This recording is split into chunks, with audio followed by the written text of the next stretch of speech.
Welcome to the Macmillan Report. I'm Marilyn Wilkes, your host, and our guest is Lieutenant General Sir Graeme Lamb, a retired British Army officer with 38 years' experience and a former commander of the Field Army. Currently, he is spending a semester at Yale as a Jackson Institute Senior Fellow, teaching the Middle East and Central Asia module of its Gateway to Global Affairs course. In 2009, Lamb stepped down as commander of the Field Army and returned to Afghanistan at the request of General David Petraeus and General Stanley McCrystal of the U.S. Army to play a key role in the counter-insurgency efforts there, attempting to reproduce the success in Iraq by persuading Afghan insurgents to abandon their weapons.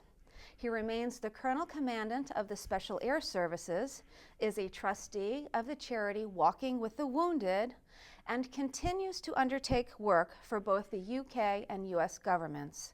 Today we talk with Lamb about his military experience and how it translates to the classroom. Welcome. Hey, thanks, Ron. Real pleasure to be here. Let's begin with your time in Iraq. What was your role there, and why do you think you were so successful? I think I was so successful. I sensed that the contribution was widespread. Mm-hmm. In many ways, I look at General David, who's now moved on to be the director of the CIA, Ambassador Crocker, absolute star. You know, in many ways, it's a man of the match for the State Department.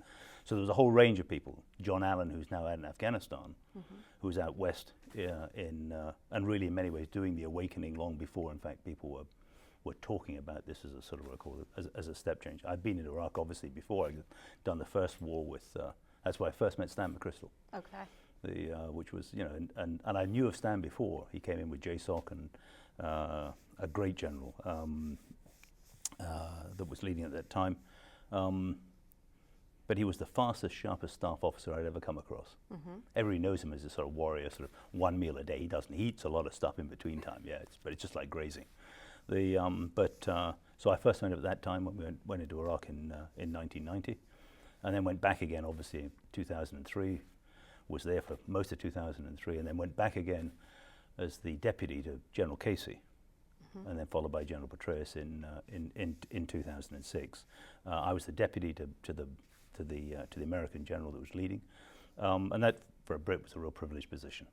You know, these are great men, great responsibilities. But as a Brit, you are the Brit. You're not an American. So you're the deputy, and you do a lot of stuff. But if you try and be an American, then I'm making a big error, because you know the idea that we're just separated by a common language is complete nonsense. You know, we're culturally quite different, and how we do business is different. But one contributes in a way to help the effort, and then specifically on some tasks, of which one of those tasks that I was given was to take forward where Ambassador Khalisad, who was already there, was looking and exploring opportunities, because our sense was the time was right for being able to break across into and talk to the other side.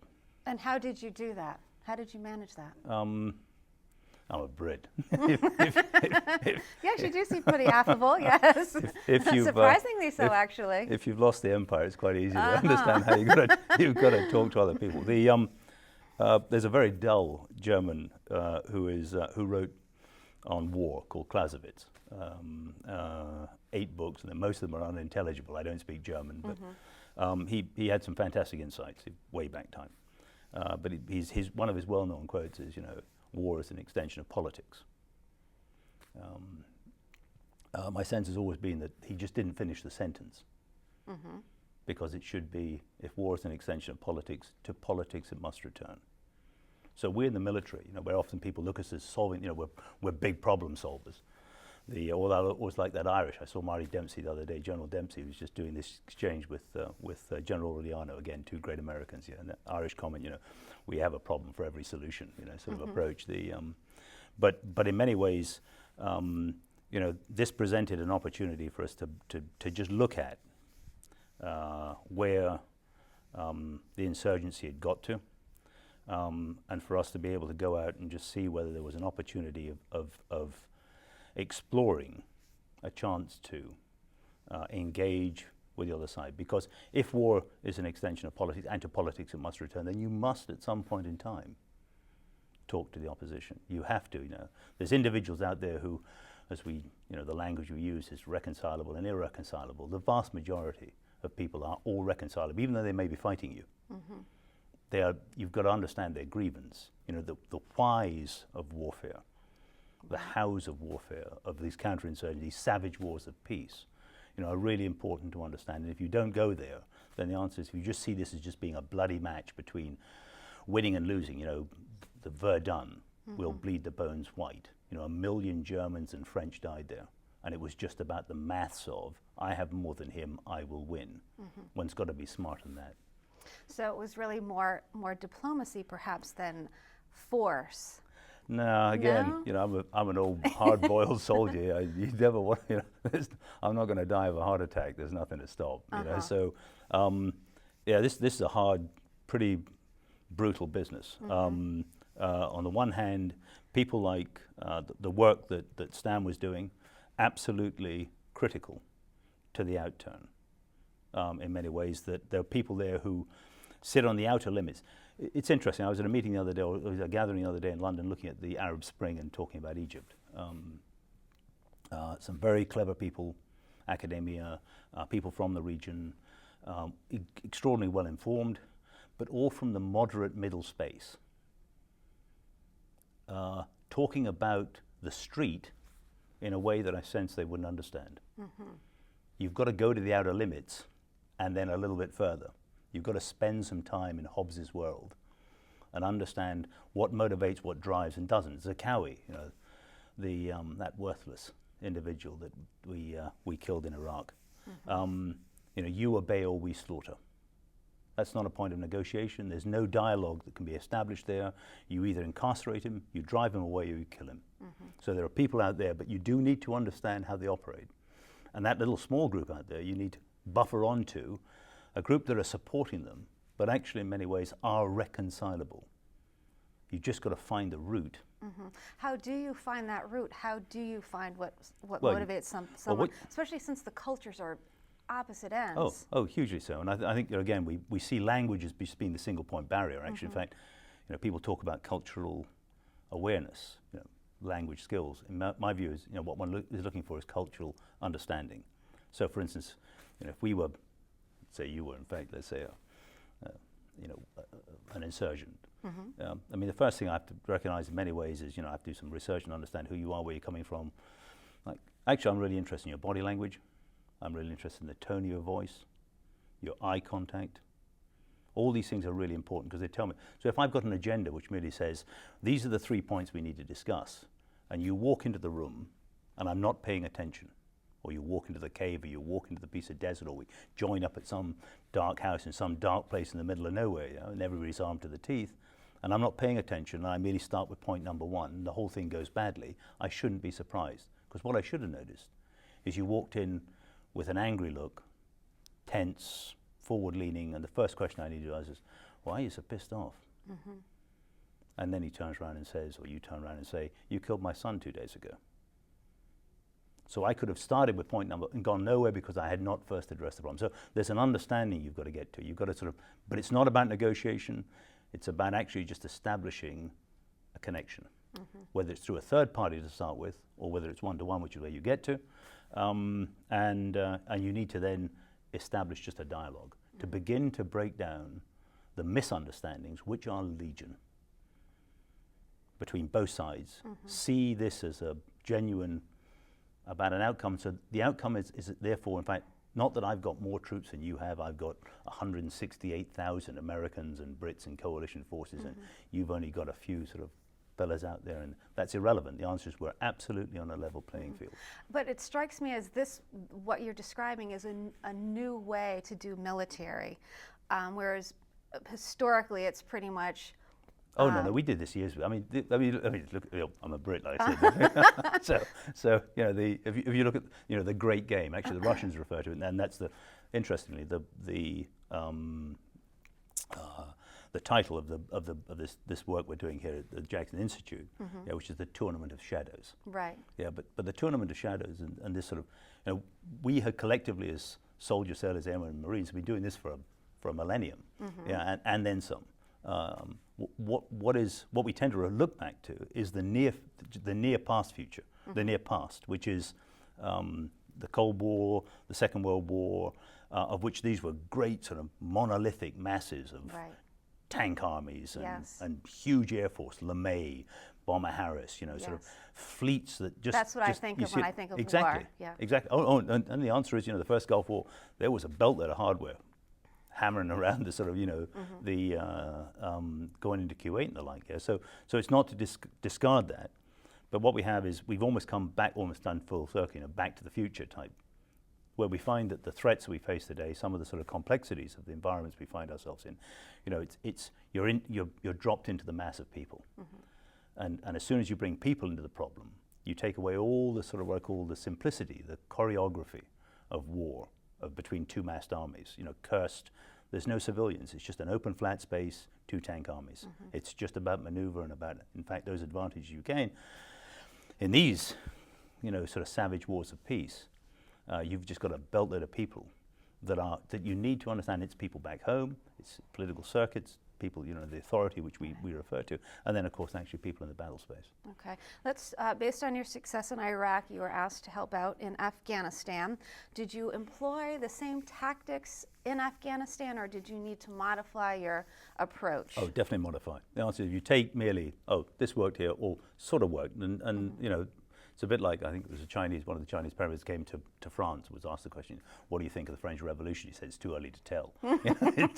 So the truth is that I think it's the awakening, the surge, and all those activities in Iraq, the Petraeuses, the Stan McCrystals, Brian Crockers, and all that, the John Allens, that was a point in time where circumstances, and then, Prime Minister Maliki, Muwafaq Rabai, who's the National Security Advisor, the sort of what I call the understanding from people like President Talabani, from the Grand Ayatollah Sistani, all these people were in the right place in the right time to create something that worked there. When Stan ambushed me, I can't think of it, but it's probably about the right term. And I get an ambush. At the end of the day, it normally means you're absolutely done for. When you hear the spoon come off the grenade, that in fact it's just about to go all bad. When Stan ambushed me, he said, "Hey, listen, Lambert, I'm retired. I'm already in a phase of retirement." He said, "Lambert, can you come out and I need you to come out to Afghanistan?" I said, "Stan." By the way, he's got Annie there, his wife, who's a real star. And he says, "I need you to come out to Afghanistan." And I said, "Right." It didn't take me any time to, in fact, figure out that I had to do it. Stan's an old friend. We establish in the military extraordinary friendships. I would imagine so. There's a great quote, and I can't remember, but it ends with basic line, says that these friendships forged in the circumstances we find ourselves, are simply beyond price. So when Stan turns around and says, "Listen, Graeme, I need you," he hasn't thought about it lightly. He understands exactly what the implications are. I've done 38 years of hard charging, just a lot of separation. I'm now looking for a sort of, bit like sort of Whistler's mother, rocking chair and just sitting there and sort of discipline. But he knew exactly. But he needed to ask me, and so therefore that was sufficiency. It's loyalty, trust, and these sort of relationships we have are quite special.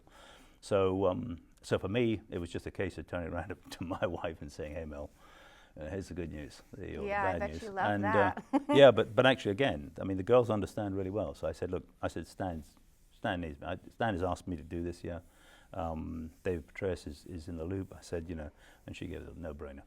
So I said I'd give him a calendar year. Went out for a month. I said I went out there. I said I need to look to see whether, in fact, that because I always go out, as you'd expect, drawing upon. It's interesting with the course we're doing at the institute. Some really bright people. But the message we're saying is, look, it's not what to think; it's how to think. It's all about this. You need to see beyond the simple sort of what I call structure in front of you. You have to go deeper than that. So the approach to these is one turns up with a blank piece of paper. You turn around and say, "Can it be done?" Rather than saying, you've got all your instincts, you've got your manuscripts from the past, you've got your sort of experiences that all come to play. But I said I'd go out, I give him a calendar month, so I walked out of my office on I think about the 20th of July, 2009, and was landing in Kabul on the 23rd of August, a month later, leaving an absolute nightmare of a maelstrom back at home, and unfinished stuff. Trying to do a transition from a really comfortable life where things are all done for you in the military, from your taxes to your sort of da-da-da-da, to suddenly, in fact, trying to be a sort of independent loon out there. Read his report, Stan's report on the way in, but said I'd give him then a calendar month to see whether there was possibility for something here in Afghanistan. I'd been in Afghanistan before, obviously. We'd sort of been in the back in the old days, and then I'd gone in 2001 when we knocked off the Taliban, been there for the early part of 2002. I remember meeting Stan out there again when he was working for, I think, General McNeil, briefly before I then headed off towards, refocused down onto Iraq, because that's the way we were going. And then I dropped in and out in between time. So I knew Afghanistan moderately well from that period of time. But I needed to get out, spend about a month just looking at it and seeing whether there was ground here where we were at. I think the report, as I read on the aircraft coming up, was, was a serious piece of work. It was, as Stan said, the situation is very serious. Things were not good. And I needed to therefore see what was possible. I went out, looked around, came back, and then sat down with Stan, used PowerPoint. I really hate PowerPoint. I'm a Brit. The answer is Americans love PowerPoint. And my deck was about 10 slides rather than 800. And reckoned that there was ground for us to be able to do something. Not the same, different arrangement. In many ways we had in Iraq, on the two outer limits of the problem we were facing, you had, because it was a sectarian, that was the sort of chemistry that was creating this sort of what I call this momentum of chaos. On the one hand, you had the insurgents on the one side, Sunni-based, Al-Qaeda and that, and then you had the Shia militias on the other. And it was about trying to work out how to moderate that space in the middle and separate those who were irreconcilable to a future that in fact was of their choice. In Afghanistan, as I went around, I came across a great deal of intimidation. It wasn't self-evident, perceived and real intimidation. And of course, Afghanistan is a survival society. If you live in a survival society, you work only on the probabilities of outcome. So if you're a family, if you're an individual, if you're a clan, if you're a tribe, then the probability of outcome, if it says the Taliban return, then you do not go with a white guy. Right. Yeah, so you have to change that dynamic, and that's what the last 2 years, in many ways, have been about, changing that level of intimidation around the country. And how's it going? Well, it's hard charging. Afghanistan, the Brits would know this. We've been there 3 times and got our asses kicked on each occasion. I think that it's very easy to take a binary approach on this sort of stuff. I say that the path that was the trend that was occurring in 2001 has absolutely been corrected and checked. I think Stan readjusted the campaign. President Obama delivered 22,000 Marines in February that year. He then delivered another 30,000 in the sort of what I call, on the call of the sort of what I call to increase the numbers. Made a significant difference down in Helmand province, where we then got the ratios right. General Petraeus comes in, the absolute sort of architect of delivery.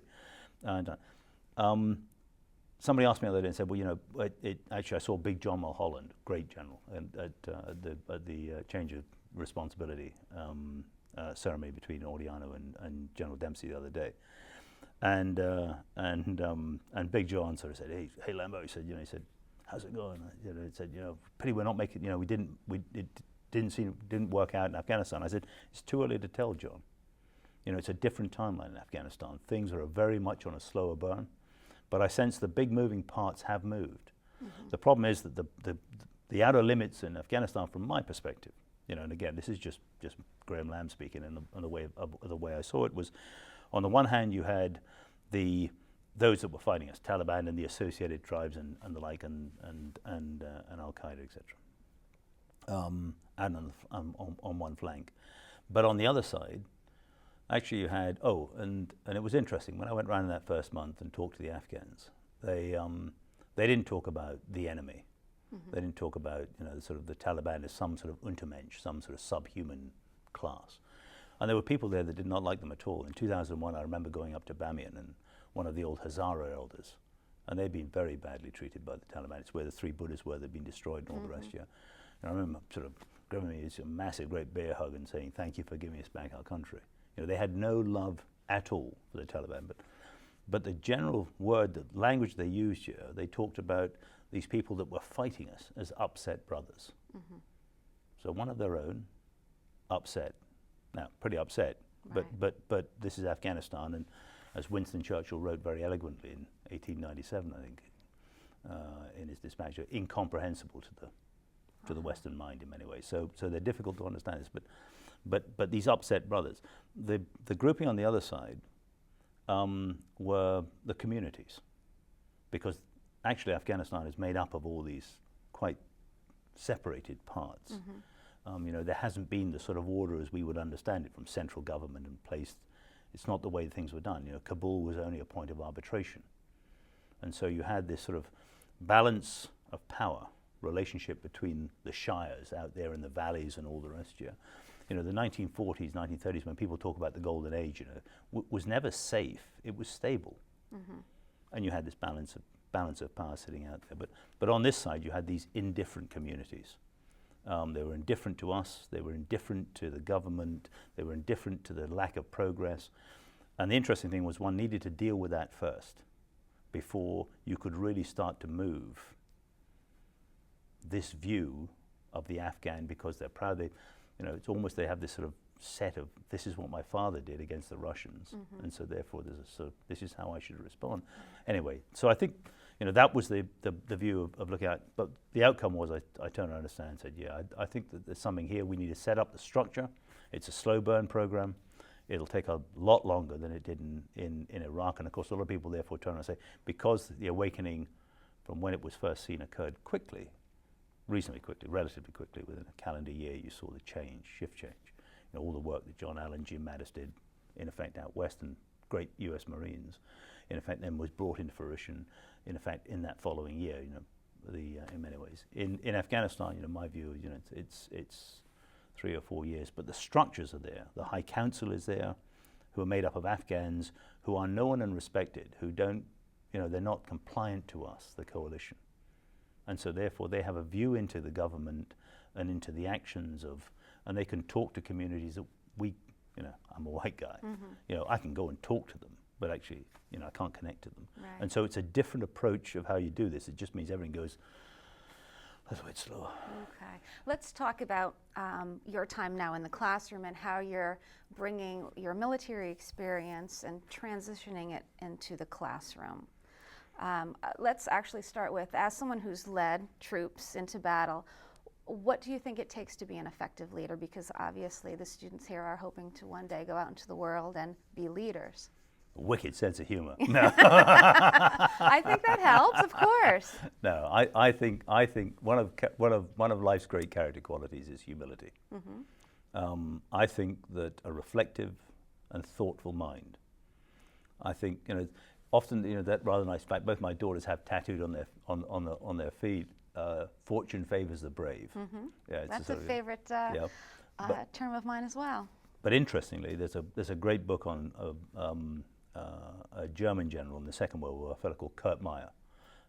He was an SS divisional commander, so his political affiliations were absolutely on the wrong side of anything I would recognize, and in that one could hold no cred. But as a combat commander, as a combat leader, the answer is he was, Panzer Meyer was one of the small group of people that were exemplary. His chief of staff wrote, and it's in a book, and it just disappears in a line, but it said, of Kurt Meyer, fortune favored the competent. Mm. Yeah, and so competency, and that's where these great universities, Yale, Oxford, Cambridge back in UK, Stanford, Princeton, Harvard, here in the United States, but Yale sits absolutely in that spot that turns around and says, this is about young men and women being given extraordinary competencies. I look at the class I've got, and I'm the dumbest guy in the room by some considerable margin. These are really smart people from across the globe, whole lot of great Americans here and there, but really, really smart. They have the ability, therefore, to pick up the book, but if the writ of the word here is all they learn, they're doomed. It's the interpretation, the reflection, their own experiences, and how they look. Yesterday's period was one where we looked at, and I'd given them some reading, and of which they could have, I'm sure, almost regurgitated word for word, line by line, in effect, the structure which they've been presented with. I said, but that's not, what did you think about it? What came out of this? Because that's where they need to go to. And they're clever enough to go there. They just are slightly constrained at the moment in many ways by the sort of, the importance of being able to recite, to have the sort of classical academic. Now, you need that baseline, which I don't have. Experience has given me some insights.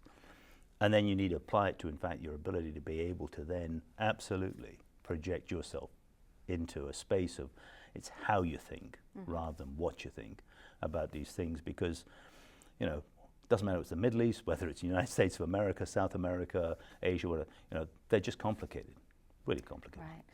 And if there's just one thing you'd like students to take from your class, what would it be? I finished yesterday with a quote from the father of sort of Greek tragedy, which talks about, once an eagle, fallen, and it finishes, as he looks towards the shaft that is basically done for him, and the feathers that are at the end of it. By our own hands are we smitten. So there's a danger that you look across at issues that are occurring, and one sees them as of others making, whereas quite often our and how we operate. There's nothing wrong with intervention. Then there's not some sort of, that what we do, but how we then intervene. Our relationship with sovereign nations, with ancient civilizations. When I was in Iraq, I used to talk. You say, here am I at Ur, birthplace of Abraham. They were firing ceramics. I'm a Scot. When we were painting ourselves, with woad. And yet somehow we see this as uncivilized. Nothing could be further from the truth. It's like the Far East, exactly the same. So there's a real danger as we go in with a sort of a near view of just hard, United States, the superpower of the day, the powerful in every sense, and but their approach of saying this is how you should now, because we've got a near perfect life, we've got a great sort of, this is the system we work by, you should now adopt ours, reflect on us. You say, actually, what arrogance. We did exactly the same as empire. The trick is in many ways to go in there with a huge dose of humility and see how one can help individuals. In this case, there is a right to intervene. I think I was a place like Rwanda, I was in the Balkans, so I understand why the United Nations, for instance, in 2005, made the finding they did. The intervention in Libya. I remember intervening in Macedonia. We stopped the third Balkan War. That's a good intervention. So the idea that intervention is wrong or it's somehow sort of not good, we saved probably tens of thousands of lives by that, and no one, or not many people, got shot in that process. Okay. It's this idea that I think that by our own hands we are smitten. So you have to be really careful as you go walking into this ground here, that quite often our own actions or our own attitudes or our own approach or our own inability to look from the other side of the hill quite often will give us, in fact, have us make analysis and or decisions which are not conducive to success. Very good advice. My final question, as we approach the 10th anniversary of September 11th, as a man who has spent time in Iraq and Afghanistan, how safe do you think we are in this part of the world? I know we're on a high terrorist alert today, according to the news. Do you think we have concern to worry? Oh, I think it would be foolish to somehow think that our interventions have somehow stopped the tide of evil.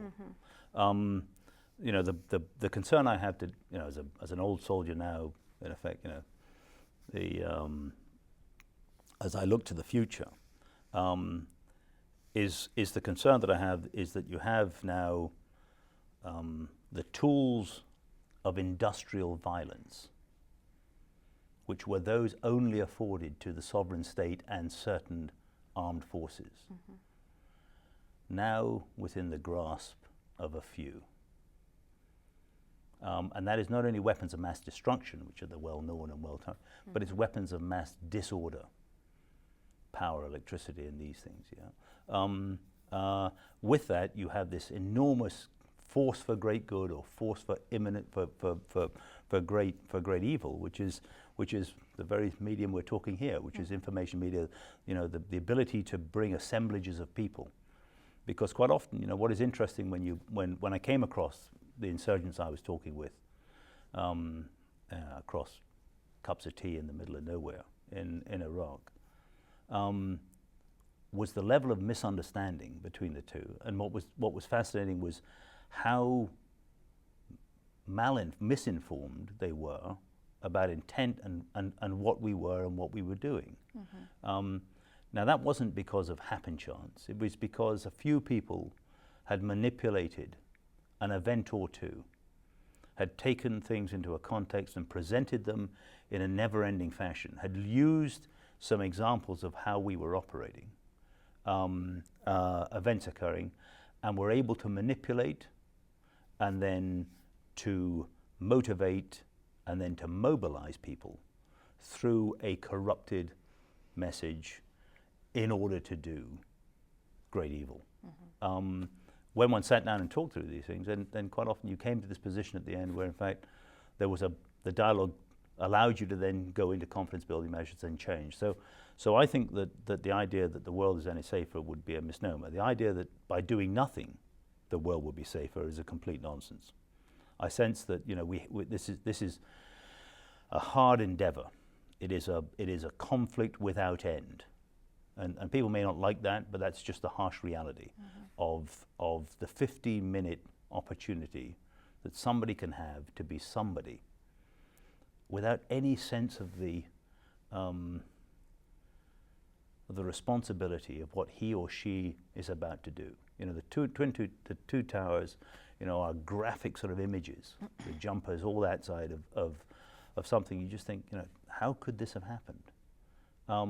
But if we somehow think that you can, you know, chasing down, incarcerating, or killing an individual is within the grounds of you know, moving and changing movements and ideas, these are really complicated. These are things which require a huge investment across all the departments of state, against, in fact, what I call from academia through to presidents, through to the military, of how we then look at ourselves and look to the future. It's interesting, in part of this work I was doing with the Jackson Institute, you know, I went back and you know, reread, you know, for instance, Woodrow Wilson's 14 Points back in 1920. At the end of the day, you know, it's fascinating how people looked at these great endeavors, the approach of how we should, as nation states, rather than individuals, you know, make a change and make a difference, not on our terms, but on these collective terms. So I think that, you know, the sad news is that the world's remains a dangerous place. This is a troubled century, but so has every other one been. And so therefore you need people that are from both sides. You know, long may, you know, great humanitarians, long may good people like, you know, all that are out there that want to bring a better life and a better peace, you know, but don't somehow think that just by being good, that in fact evil will somehow just take a knee. It won't. And therefore you need to have people who will bring violence to those who will bring you harm in this world. Very good. It's been fascinating. Thank you so much for being here with us today. Not at all. My pleasure. For more information about Lieutenant General Sir Graeme Lamb, please visit our website at yale.edu/Macmillan Report. Be sure to join us again for another episode of the Macmillan Report, made possible through funding from the Whitney and Betty Macmillan Center for International and Area Studies at Yale.